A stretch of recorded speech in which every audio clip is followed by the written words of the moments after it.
Building the life you want in your 30s especially is hard because everybody wants your time and almost nobody sees your vision.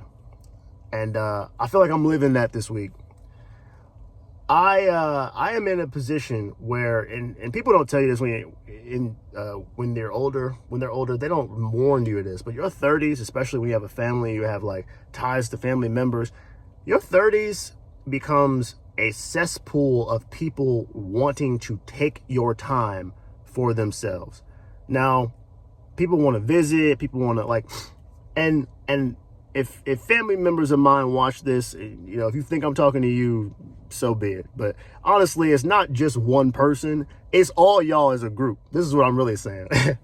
Because what family doesn't understand is, in their minds, when they see you, it's this sliver of time, right? They're like, if I was to tell a family member, like, I just don't have time to tell, I don't have the time to spend with you right now, they would say, well, I'm only asking for once per whatever, right? Once per month, once per every few months, once per week, whatever it is, right? And they think that's a small amount of time. And by itself, it is a small amount of time. But what y'all don't understand, and I got 17 more you mofos that all want once a month, once a whatever. And if I'm working 60 hours, 70 hours a week, 80 hours a week, and my family wants my time, what the hell else time do I got, right? So that's where it becomes tough, because in your 30s, as you have children especially, your family wants to be more involved with you than they used to be, because they want to see your kids grow up, which is reasonable. But at the same time, you have to fabricate time out of thin air, or you got to tell them no. So this week, I'm in a bit of a, not a pickle, but it's a rock and a hard place, because I got to make some tough decisions about the time we're allocating over the next few months. And I probably got to tell some people no, honestly. That's just where it is. I got to make some hard decisions about my life and how I'm spending my time, because if I don't, I'm going to be ass out on the opportunities that I know that I have. And that's tough, because in one sense, people can be really, really happy for you and proud of you when you make decisions to go out on your own. Like, we're trying to get this rental real estate idea from becoming an idea to a reality. We're trying to build up this capital right now, right? And that sounds really good to people. And, well, some of y'all. Some of it sounds something good. Some people even doubt you when you got an idea. But at the same time, people don't understand that the amount of time you got to work in order to get that kind of money when you got a family, it's a lot.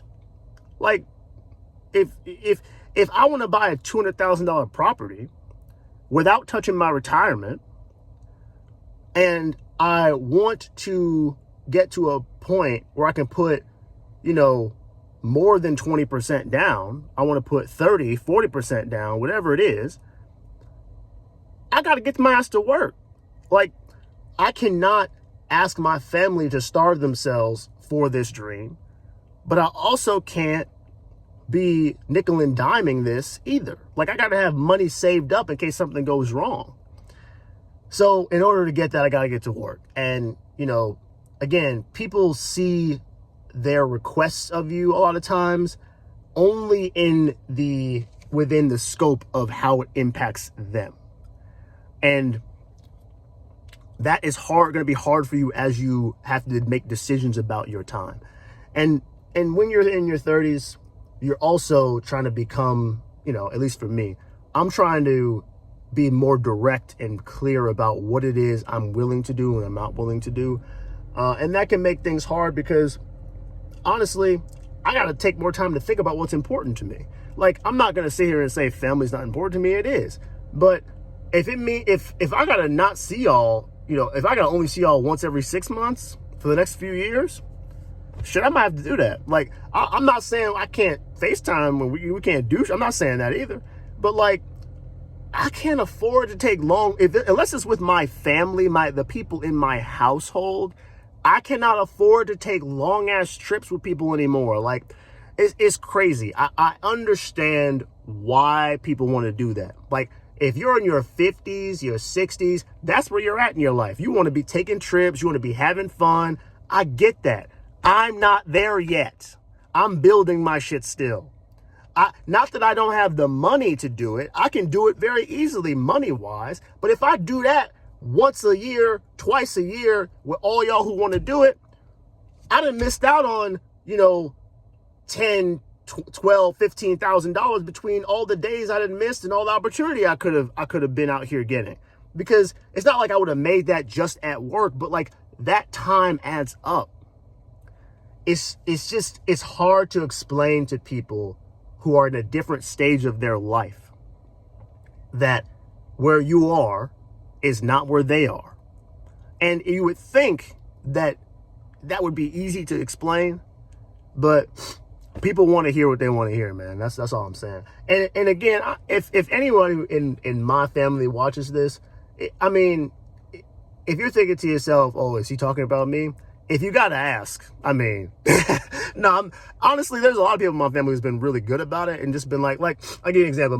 My parents, my mom and dad never press me about time and like time spent. When I tell them I'm busy, they're just like, all right, call me when you got time. Like, honestly, because they know that I am trying to do something that is difficult and I barely have the time for my family, let alone myself. But it becomes very difficult once you get out of those two people, right? Like everybody else wants your time and it's tough. It becomes really, really tough. And I think that's the thing that stresses me out the most is having to explain to people. And maybe the answer is I don't need to explain. Maybe I should just be more comfortable saying, listen, I ain't got it. Kind of like if people was asking me for money, just saying, listen, I don't got the time. Answer's no.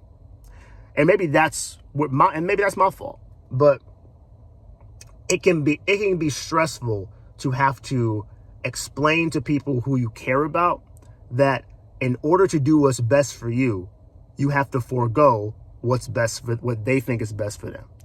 So yeah, I think that's just what's been on my mind lately. Because like a big part of being a parent is wanting that your family, wanting your children to know their other family members, to spend time with them, to get to know them, to develop relationships with them.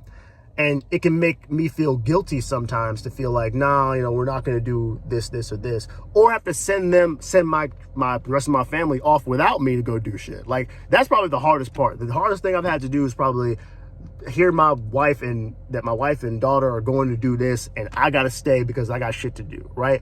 But that's the cost. That's just the cost of doing business. So, but the problem with that is the people around you won't understand that. You look crazy when you do that. So yeah, it's a lot going on is all I'm really saying. And I'm still learning how to navigate it. And I will be learning how to navigate it for the next probably 5 to 10 years. This shit is not easy. And it's not going to get easier. I already know that. But I get on here to say all of this because someone might benefit from just hearing that it's okay that it's hard. Like that's what we signed up for. We want to do something, that we want to have something that not many people have. And that is something that we call our own. And that's going to require energy from you that you didn't know could even be expended in the way that it's going to have to be expended. So yeah, it is what it is, man. I understand. Really, this is a log to myself and to, you know, hopefully my daughter one day, that when she grows up, she could say like, I'm gonna tell her like, this is what it took. And I'm gonna just refer her to these videos, man. Cause like, I could care less. If YouTube does well for me, great. If y'all listen, great. If y'all don't, who cares? Like, I got a big log of videos now of exactly my thoughts on certain things that I can pass down to my daughter. And not that I can't just tell her, I can, but like, who knows? Anything could happen to me. I don't know. And I would like to, especially if I forget how I was feeling in the moment, be able to refer back to some of this stuff and be like, listen, this is exactly where I was at this point. So anyway, just take time for yourself, take care of yourself, and realize that you're the only one that is looking at your dream all the time. Everybody else can say they understand, they can say they care, but they're not going to care like you do. Just understand that. Nobody's going to care like you do because it's your fucking dream. So you got to be the one to make the hard decisions and tell people no, because nobody else is going to do that for you. Just know, you can tell how much people care about your dreams by the amount of time they're willing to take from you from that dream. If people say they care, but they're also willing to take your time, they don't care like you care. They can't, because they don't understand it. You can't simultaneously tell me you get it and then be like, yeah, but if you want to spend time over here, we'll always have time with you. No, then you don't get it. You don't get it because you can't understand it. It's not your dream, and I don't expect you to, which means I got to be even more mentally sound so that I know what I need to be able to do. That's all I wanted to get through. But anyway, I just wanted to get that off my chest. This is really more of a venting video today than anything else. It is what it is. I'll talk to you later.